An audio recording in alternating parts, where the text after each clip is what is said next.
¿Qué tal, gente? Sean bienvenidos a esta nueva lectura, la lectura número 5 del libro de An Introduction to Statistical Learning, y pónganse cómodos porque en esta lectura vamos a revisar un tema muy importante, el cual es la tarea de clasificación. Y bueno, luego de esa breve introducción, espero que se hayan podido leer las páginas en concreto que tendrían que haber leído para estar preparados para esta lectura número 5. Las páginas, el capítulo en específico que vamos a tratar hoy es el 2.2.3, en donde se hablaba sobre justamente la tarea de clasificación, que es el tema que tocaremos en esta semana. Como tal, veremos por qué existe un modelo perfecto que nadie puede usar o que por lo general no se puede usar. Pienso que este título es muy descriptivo para este video. Y la magia del naive Bayes o clasificador de Bayes perezoso. Básicamente en lo que vimos, lo que trataba de explicar el libro un poco, era justamente este tema de la regresión a la clasificación. Nosotros, a partir de la lectura 1, la lectura número 4, vimos sobre todo regresión. Sobre todo digo porque en realidad sí vimos un poco de clasificación, pero fue, digamos, la parte más corta hasta este punto. Y ahora trataremos de ver un poco más sobre la clasificación. Que como pueden ver aquí, yo les he añadido aquí estas dos gráficas, en donde la gráfica esta que estoy señalando aquí, estoy seguro de que tal vez ya la reconocerán, porque esta gráfica es justamente la de una regresión, en este caso regresión lineal. Y es justamente esta gráfica que se dibuja cuando tratamos de encontrar esa relación entre las variables independientes y la variable dependiente, y se dibujan estos errores, que son estas líneas verticales que van desde estos puntos negros, que sería el valor real, hasta la línea, que sería el valor que nosotros realizamos la predicción a través de un modelo.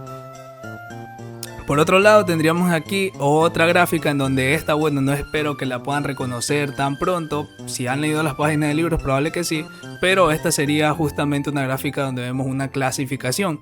Creo que se puede entender bastante el nombre. De hecho, el simple hecho de escuchar el nombre clasificación ya se entiende más que regresión. El hecho de escuchar regresión sí se hace un poco más complejo, pero la clasificación en sí, de escucharlo, pues se entiende que lo que vamos a hacer es separar grupos o clasificarlos en diferentes, dependiendo de sus características o cualidades. Justamente como vemos aquí, lo que vemos es que hay un grupo de estas cruces azules y un grupo de estas, digamos, círculos rojos, y esta línea punteada que los divide, que es lo que comúnmente se llama, digamos, la frontera de decisión, que eso es lo que ya luego estaremos conversando en esta lectura o en lecturas próximas. Como tal, de lo que habla el libro es que justamente ahora vamos a pasar a ver este tema de clasificación, que es muy muy importante, y que nosotros ya en las lecturas anteriores hemos visto todo este tema de regresión, y ahora pasaremos justamente a la clasificación para hacer, digamos, un recorderis, porque como digo, esto ya lo vimos en las lecturas pasadas. Ya vimos el tema de la clasificación, ya vimos cuándo tenemos que usar una clasificación y cuándo una regresión. Pero para recordarlo un poco, utilizábamos la clasificación cuando, más bien empecemos por la regresión. La regresión la utilizábamos cuando en el target, es decir, esa etiqueta, esa variable dependiente, pues nos encontrábamos con un tipo de dato cuantitativo o numérico, en donde simplemente era justamente, como vemos aquí, el target cuando es cualitativo es para clasificación y cuando es cuantitativo es para regresión. Esto, como nos quedó claro en capítulos pasados, no es exactamente así. Digamos que no nos encierra en una caja donde dice tienes que hacer esto o tienes que hacer lo otro. Hay métodos estadísticos por los cuales podemos llegar a, si tenemos un target numérico o un target cuantitativo, pasarlo a realizar una clasificación. Y si tenemos por el contrario un target cualitativo, podemos regresar lo otro. Digamos que el libro nos dice que existen métodos que el libro mismo nos enseñará después, para, digamos, que esta no sea una restricción tan grande el tipo de dato que tengamos en el target. Ahora, el ejemplo práctico que yo les quiero decir para que entiendan un poco a lo que va esto de clasificación. Imagínense que tenemos justamente, como ven aquí, un salón de clases. Digamos que nosotros somos unos profesores y tenemos un registro de datos, un dataset de 10 años de estudiantes que han pasado por el colegio, se han graduado, y tenemos todo su registro de calificaciones junto con un target, digamos, o con justamente un label que nos dice si llegaron a entrar a una universidad pública o no. Entonces esa sería, digamos, el target, toda esa columna que nos dice sí, no, sí, no. Eso podríamos pasarlo a un tipo de dato que se llama booleano, que se conoce porque justamente tiene solo dos valores posibles, sí y no, o 1 y 0, solo tiene esos dos valores. Y justamente ese es un tipo de dato cualitativo, por lo cual en ese caso lo que tendríamos que hacer es utilizar una tarea de clasificación. En realidad no es tan complejo, digamos, identificar si tenemos que usar uno, si tenemos que usar el otro. Lo importante es que simplemente tengan eso en mente. Por ahora, por el momento, como aún el libro no nos ha enseñado eso, digamos que si encontramos un dataset con un target con etiquetas de tipo cuantitativo, vamos a utilizar regresión. Tipo cualitativo, vamos a utilizar clasificación. Por ahora quedémonos con eso hasta que el libro nos dé esa respuesta o esas metodologías para utilizar uno u otro y que no sea tan restrictivo esto del tipo de dato del target. Ahora, el libro nos dice, bueno, ya aprendimos toda esa parte en donde nosotros nos preguntábamos, bueno, ¿y por qué no uso un único modelo que sea el mejor modelo para todos los casos? El libro nos respondió justamente fue bastante, digamos, amplio en explicarnos que no es que exista un modelo perfecto para todos los casos, sino que tiene que haber un modelo en donde a través de nosotros, viviendo con esas métricas de rendimiento, pues identificar cuál sería el mejor modelo para determinado caso, ya que por más complejo que sea un modelo incluso nos puede llegar a afectar, como vimos con el tema de la flexibilidad del modelo. Es decir, ese tema en donde hablamos que entre más flexible sea un modelo, pues es más probable que caiga en ese tema que hablamos mucho, que era el overfitting.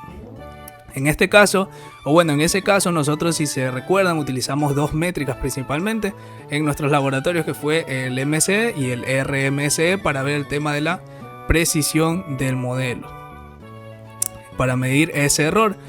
En específico me parece que utilizamos mucho más el RMCE porque nos entregaba ese valor, digamos, en datos reales no elevados al cuadrado, y pues era un poco más fácil de comprender y de interpretar.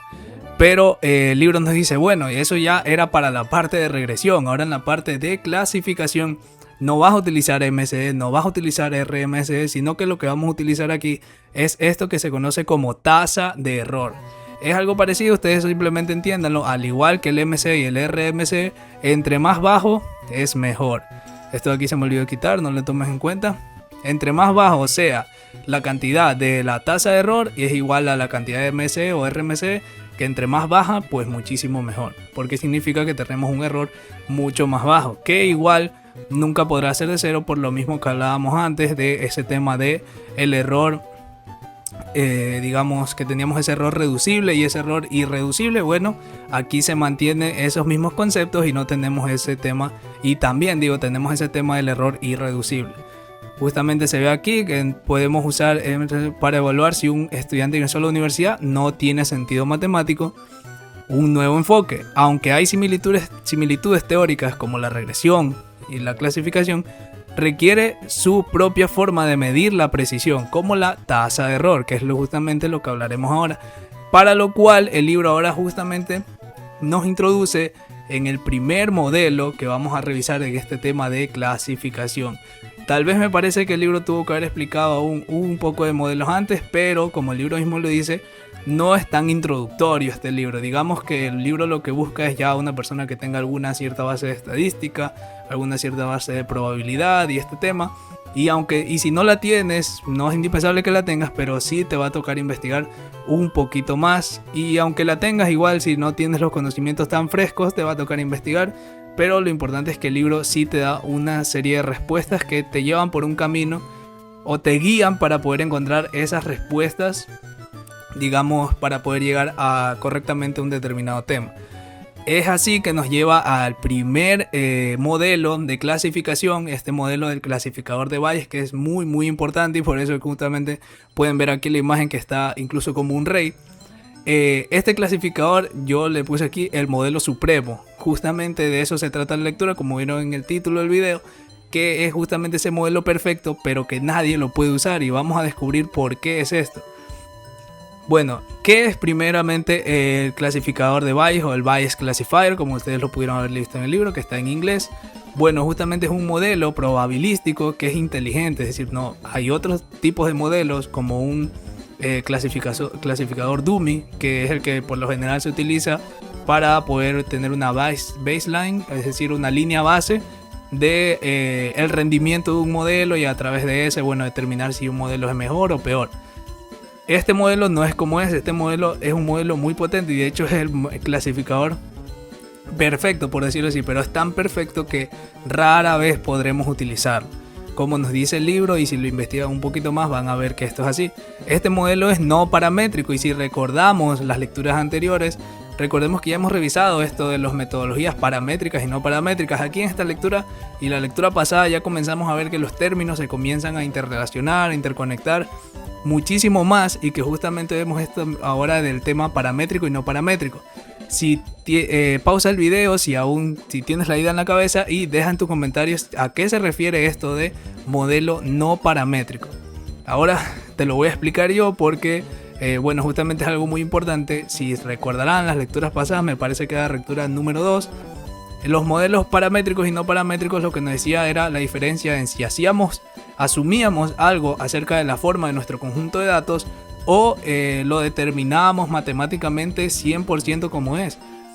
La segunda opción eran los métodos no paramétricos. Esos eran métodos en donde nosotros teníamos que, digamos, utilizar toda una capacidad computacional grande, una gran cantidad de datos de entrenamiento para poder determinar la forma correcta que tenía digamos, la nube de datos, ese conjunto de datos, esa forma de F. El problema era que esto primero tiende a overfitting, y segundo que necesita una gran cantidad de datos para poder funcionar, porque imagínense ustedes que obviamente si queremos determinar la forma tan exacta de un modelo, entonces es muy probable que nos ajustemos demasiado a esa forma de los datos, y aparte que para que llegue a ese punto tan específico, tan exacto, pues obviamente necesitamos una grandísima cantidad de datos para que entrene y encuentre esos determinados patrones. Ahora, el objetivo del Bayes Classifier es justamente encontrar la probabilidad exacta, que eso es justamente de lo que les estaba hablando ahora, observando las interacciones reales entre features, es decir, esas X, y el target. A través de este Bayes Classifier, y por eso digo que es el modelo perfecto de clasificación, es ese modelo supremo, digamos, pero que nadie lo puede usar. Si nosotros llegamos a encontrar el límite inferior o el Bayes Error Rate, que también se llama así, nosotros logramos encontrar, digamos, esa base, ese punto máximo en donde cualquier modelo, no importa si es un modelo muchísimo más complejo, el tipo de modelo que sea, no importa el modelo que utilicemos, si nosotros encontramos digamos, el clasificador de Bayes óptimo, que por lo general así se denomina, entonces vamos a encontrar el límite superior, el máximo mínimo, o sea, el máximo porcentaje de precisión para ese modelo de clasificación. No importa si utilizamos otro modelo muchísimo más complejo, ese va a ser el máximo. No habrá modelo que supere eso. Ahora, imagínense que es tan bueno, pero tan bueno esta clase de modelo, que justamente tiene esos tantos defectos que en la matemática suena muy bien, pero cuando pasamos a estadística ya comienza a hacernos un poco de ruido y comenzamos a entender que realmente todo eso bueno que tiene, pues no lo podemos utilizar por todos esos puntos negativos, que eran justamente de los que les estaba hablando ahora. Ahora, para darles un ejemplo un poco más cercano y que puedan entender este tema, porque sé que puede ser un poco complejo y que justamente aquí vemos la fórmula, bueno, puede ser un poco complejo de entender y tal vez requieran revisar un poco más sobre alguna clase de probabilidad, justamente es en donde se ven este tipo de fórmulas.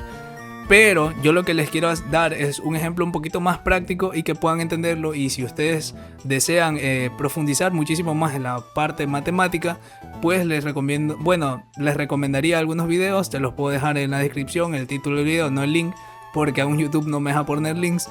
Pero sí, lo que quiero ofrecerles es un ejemplo mucho más práctico para que puedan entender esto de digamos, lo muy bueno que es, pero lo muy bueno que es a su vez no deja que lo utilicemos. Por lo mismo que les digo que matemáticamente es muy bueno, pero estadísticamente es muy imposible de que lo podamos utilizar.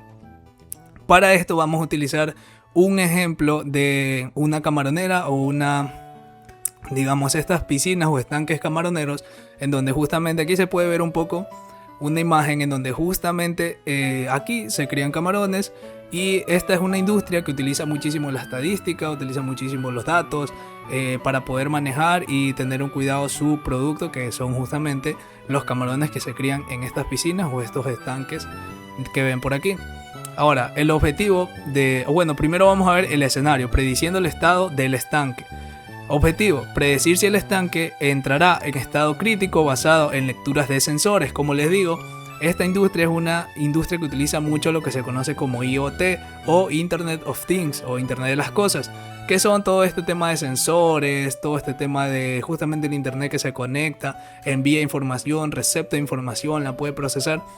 Todo este tema del IoT, esta industria lo utiliza muchísimo y es perfecta para este ejemplo.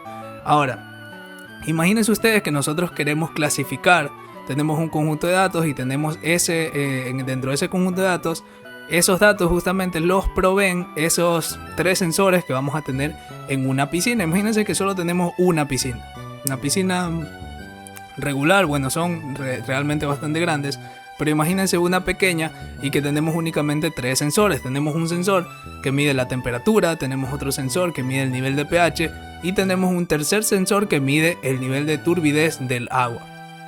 Estos son sensores que de verdad se utilizan y son datos que de verdad se recogen en esta industria, pero lo estoy adaptando de manera un poco más sencilla para que se pueda entender con este ejemplo. Ahora, imagínense que nosotros, eso es lo que queremos hacer, determinar si nuestros camarones, dependiendo estas variables, se encuentran en alerta o tal vez se puede presentar algún tipo de enfermedad o que se muera el camarón. O por otro lado, si el camarón está sano. Como pueden ver, solo hay 2 tipos de respuestas o target, que solo tenemos el 1 y el 0. 0 para sano y 1 para un estado de alerta. Y justamente nosotros queremos determinar si existe un estado de alerta dependiendo unas variables específicas. Ahora, dentro de cada una de estos sensores, pues cada uno nos da, dependiendo lo que mida, un valor en específico. En este caso, para la temperatura sería alta, media o baja, que serían 3 tipos de categorías. Eso ténganlo en mente porque es importante. Luego tendríamos el nivel de pH, que también tendríamos 3 categorías. Tendríamos alta, normal y baja. Y por último tendríamos la turbidez, que tendríamos únicamente 2, que sería alta o baja. Y a nosotros se nos produce una lectura. Nosotros producimos una lectura para poder determinar si tenemos peligro o está todo bien en esa piscina justamente de camarón. La lectura es justamente, aquí lo ven resaltado, es una lectura en donde nos llega, una fila del dataset y vemos que hay temperatura alta, nivel de pH bajo y turbidez alta. Justamente lo que tendríamos que preguntarnos aquí es: ¿está el estanque en alerta? Eso es lo que nosotros queremos predecir. ¿Cómo lo podemos hacer? Bueno, utilizando justamente el Bayes óptimo. Eso es lo que nosotros podríamos pensar, que nosotros, como tenemos ese modelo tan potente como lo ven aquí como un rey, el Bayes Classifier, pues obviamente es lo que tenemos que utilizar, ¿no? Bueno, para aplicar la regla de Bayes sin sesgo debemos calcular la verosimilitud conjunta. ¿A qué se refiere esto? Cuando nosotros utilizamos este clasificador de Bayes, como les dije, es un modelo probabilístico muy inteligente y que no asume ninguna forma previa sobre los datos. Eso justamente era lo que hablábamos sobre los métodos no paramétricos, que tienen esa complejidad matemática en donde tienen que tener exactitud. Y como aquí estamos hablando de un tema probabilístico, justamente lo que tiene que encontrar es las intersecciones de que ocurra un evento cuando ocurre otro evento y cuando ocurre otro evento. Es decir, aquí lo que estamos diciendo es que estos eventos están relacionados y que uno depende del otro. Es decir, nosotros queremos encontrar aquí la probabilidad.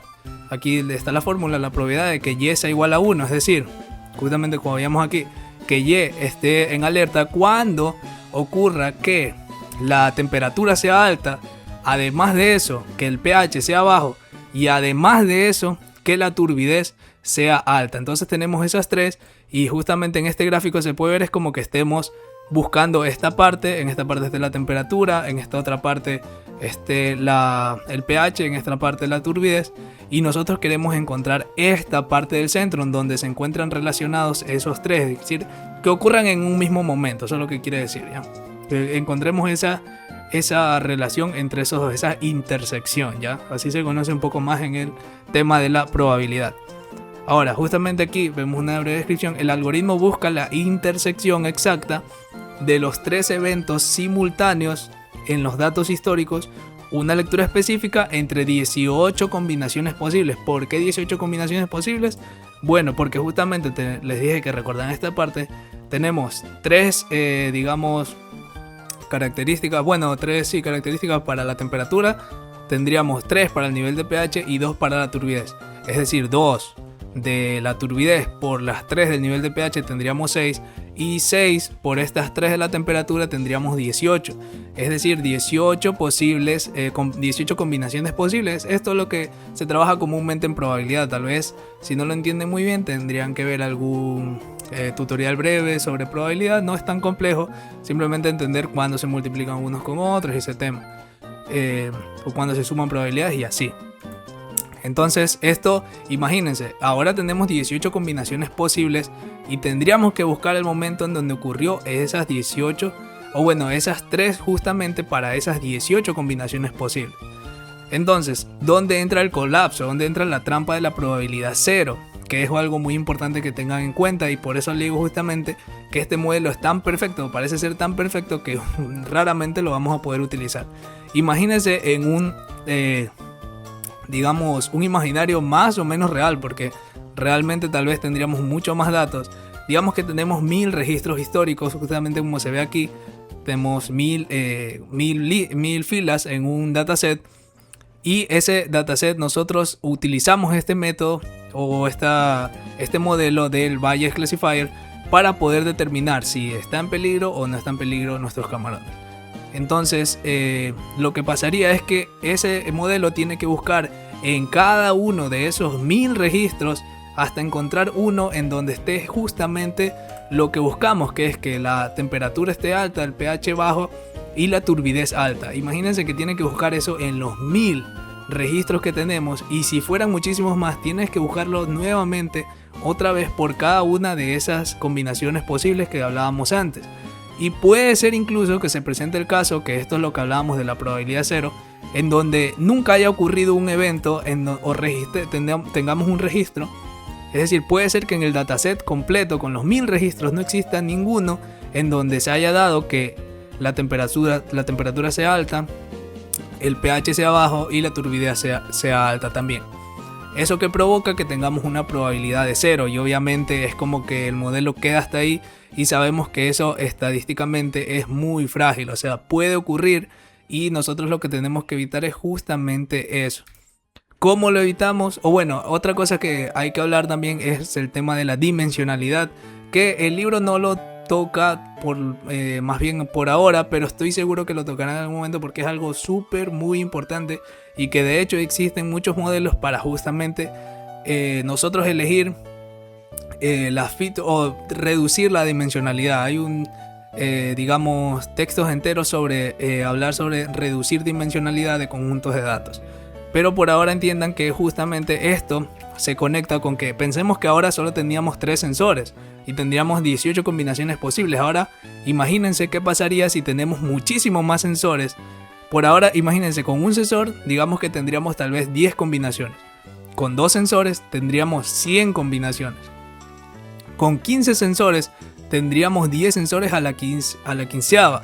Es decir, tendríamos ya no sería un plano, no sería una línea, tendríamos una figura totalmente que no podríamos interpretar, no podríamos encontrar, y que matemáticamente sería muy complejo calcularla.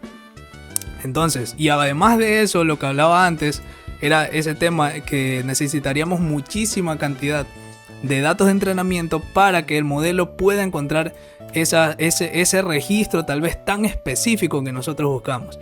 Entonces necesitaríamos trillones de registros históricos para que los bloques no estén vacíos, es decir, para que cada uno sí tenga esa determinada, digamos, probabilidad de existir, por decirlo así. El costo computacional crece exponencialmente. Esto es algo de lo que hablaremos, creo yo, que tal vez se toca en una parte del libro, y si no, tal vez tocaría dedicarle alguna parte de una lectura en específico. Por ahora lo hablaré por encima, este tema de crece exponencialmente, este tema de los algoritmos, que es algo que no está, o sea, sí es complejo, pero tal vez lo vamos a explicar ahora un poquito por encima. Ahora, el rescate, porque nosotros ya dijimos, bueno, entonces si este modelo me dicen que es tan bueno y no lo puedo utilizar, ¿por qué en sí? Se explica, bueno, se explica más bien porque sí se puede utilizar cuando tenemos, digamos, un conjunto de datos sintéticos, en ese caso sí se puede utilizar.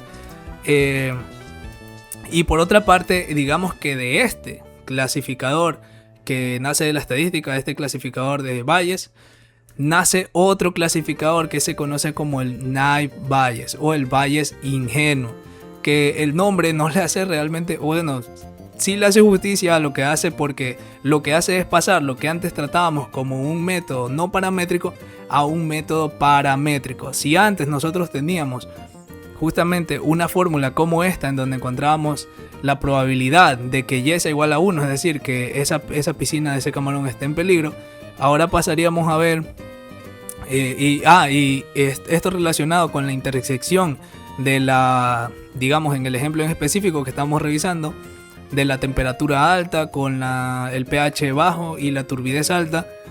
Nosotros queríamos encontrar esa probabilidad muy específica y que tendríamos que encontrar la intersección, o que esos tres elementos ocurran en un determinado punto y que estén juntos, estén relacionados entre ellos. Ahora, lo que hace el naive Bayes es justamente decir, oye, ¿sabes qué? Yo voy a suponer, porque ahora se transforma en un método paramétrico, voy a suponer que justamente lo que hacen los métodos paramétricos es hacer suposiciones que nos faciliten la parte matemática y de cálculo de ese modelo. Entonces el modelo dice, oye, ¿sabes qué? Voy a suponer que todos esos, digamos, todas esas variables son independientes, es decir, ya no dependen una de otra como antes veíamos en esta fórmula, sino que ahora cada una va a ser independiente, y para encontrar la probabilidad simplemente vamos a tener que multiplicarlas como se hace comúnmente en la probabilidad con, digamos, eventos independientes. Entonces la nueva fórmula sería justamente esta aquí, donde la probabilidad de x1, que en este caso sería alta, y1 por la probabilidad de esta de aquí por la probabilidad de esta otra acá, y se vuelve algo muchísimo más sencillo de que el modelo pueda calcular.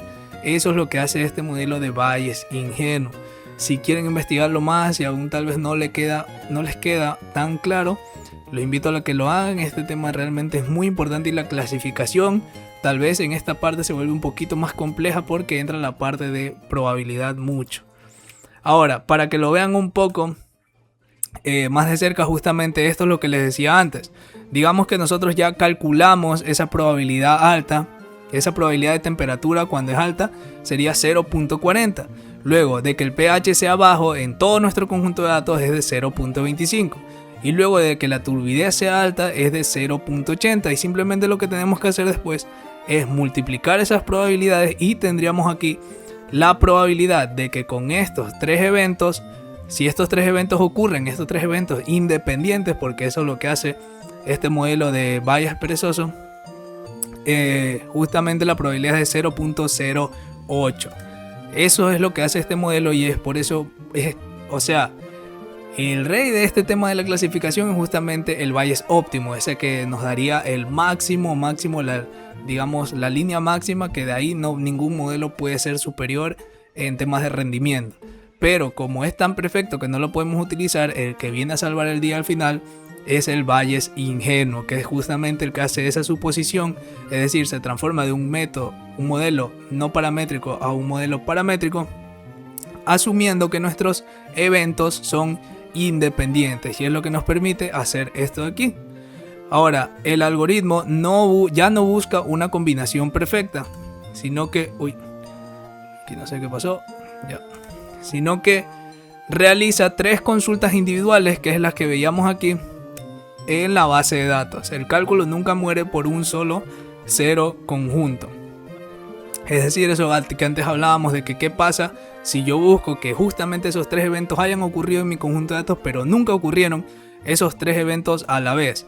Entonces el Bayes ingenuo es justamente lo que nos permite separar cada uno de esos, ya no verlos como un conjunto, o verlos como un conjunto, pero como un conjunto de eventos independientes, no un conjunto de eventos dependientes. Y es lo que nos permite hacer esto matemáticamente mucho más simple. Ahora, les voy a explicar esta parte de matriz de diagnóstico a consultas simples. Esto aquí realmente es para que ustedes puedan ver, y para, digamos, ya ver una conclusión de lo que hemos visto en esta lectura, que realmente si se ponen a ver, se ponen a practicar ejercicios para tal vez encontrar esto matemáticamente, verán que es tal cual como se dice. O sea, el otro es el rey, sí, pero matemáticamente, estadísticamente no funciona y tenemos que recurrir al bias ingenuo. Ahora, el clasificador de Bayes óptimo, que era el que decíamos que nos daba ese límite superior de que de ahí ningún modelo va a ser mejor, el enfoque de su búsqueda es la intersección exacta de esos eventos. Con intersección exacta de los eventos se refiere a lo que veíamos aquí, esta línea aquí, que es esa, digamos, ese límite que de ahí no puede pasar ninguno de los otros, que nunca va a ser perfecto, nuevamente les digo, por ese tema del error irreducible. Luego tendríamos el clasificador de Naive Bayes, en cambio, trata los eventos como independientes, que es lo que nos permite hacer justamente esto que veíamos aquí, que matemáticamente es mucho más simple. Luego, el clasificador de Bayes óptimo, el costo computacional es exponencial, que eso es lo que les hablaba antes, que probablemente tengamos que verlo en alguna lectura, o yo tal vez lo explicaré, que es más a profundidad, que es este tema del Big O o la complejidad de los algoritmos. Por ejemplo, aquí vemos que el costo computacional o la complejidad de este algoritmo de Bayes óptimo que nosotros queríamos utilizar en un principio, que dijimos que es muy complejo y que podamos utilizarlo, es de una complejidad exponencial, es decir, estaría por aquí, esta línea rosa de aquí. Mientras más arriba estemos aquí, primero, más conjunto de datos vamos a necesitar, y segundo, computacionalmente es muchísimo más complejo y es más tardado, se necesitan muchísimo más recursos, y digamos que estamos ya al límite, o sea, de aquí solo falta uno más y estaría después el exponencial, y luego a partir de estos tres ya son muchos más simples. Vemos aquí que tenemos el lineal, y que justamente el clasificador de Bayes perezoso está en el nivel de complejidad algorítmica de lineal, que vemos por aquí. Ahora, los riesgos con datos limitados, en el caso de clasificador de Bayes óptimo, la probabilidad 0 anula el modelo. Es decir, eso mismo que comentaba antes, que si tenemos una baja cantidad de datos de entrenamiento, es posible que el modelo nunca encuentre un evento que tenga esos puntos específicos o que se haya cumplido esas mismas eventos específicos. Entonces no va a poder encontrar uno y va a dar probabilidad 0 y no nos va a servir. Por otro lado, el clasificador de Naive Bayes es altamente robusto y sin colapso, porque trata los conjuntos justamente como independientes. Entonces ahora no es necesario que se encuentre, es decir, como que los separa, y ahora vamos a tratar los eventos como independientes y nos permite simplemente multiplicarlos entre ellos, cada una de esas probabilidades. La relación con la física, en el caso del Bayes óptimo, mapea la verdad compleja, y en el caso del clasificador de Bayes, una ficción útil estadística. ¿Por qué ficción? Porque hacemos justamente esa suposición, pero a nosotros estadísticamente nos sirve. Y bueno, gente, esto fue todo por esta lectura número 5 del libro de An Introduction to Statistical Learning. Si piensan que esta lectura fue un poquito más corta, recuerden que habíamos quedado también en ver el tema del K-Nearest Neighbors o los vecinos más cercanos, que es otro modelo de clasificación que se explica en el libro. Pero estuve pensando en hacer los videos mucho más concretos, bueno, las lecturas mucho más concretas, revisando temas un poco más cortos, para que justamente los videos ustedes los puedan ver y no se pierdan tanto en un video de 1 hora, hora y media, que era la duración que tenían antes los videos. Así que espero que te haya gustado esta decisión, espero que te estén gustando las lecturas, y si tienes dudas sobre este tema del clasificador bayesiano o del Bayes Classifier, me puedes dejar tus dudas en los comentarios, incluso te puedo tratar de explicar un poco más. Y recuerda que estamos a punto de abrir el canal de Discord, en donde ustedes van a poder escribir sus dudas, van a poder recibir noticias acerca de este mundo de ciencia de datos y estar más informados sobre noticias para el canal. Eso fue todo por este video, dale like y suscríbete para que siga subiendo este contenido de ciencia de datos.